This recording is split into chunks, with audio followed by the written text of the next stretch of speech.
আসসালামু আলাইকুম। একজন আমার এই বক্সটা একটা গিফট করছে, তো আজকে আমি দেখবো এই বক্সটার ভিতর কি আছে। ঠিক আছে, আর যে লোকটা আমার গিফট করছে কিন্তু আমি তার চিনি না, আর সে বলছে নাকি আমার টিকটকে বিনোদন দেয়, আর এমনকি সে আমার প্রতি ডেইলি টিকটকে সাপোর্ট দেয়, ইউটিউবে সাপোর্ট দেয়, ফেসবুকে সাপোর্ট দেয়।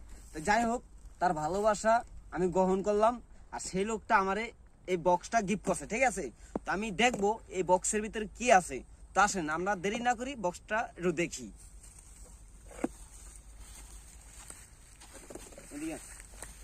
ক্যামেরাম্যান গো। এই যে, খোদা হাফেজ। আজকে আমি বক্সটারে খুলবো, তো দেখবো এই বক্সটার ভিতরে কি আছে। দেখেন, এই বক্সটার ভিতরে অলরেডি একটা কাগজ দেওয়া আছে। তো আমরা দেরি না করে বক্সটা এখন খুলে নিব। ঠিক আছে, সবাই সাবধানে থাকবেন। এই বক্সটার ভিতর কি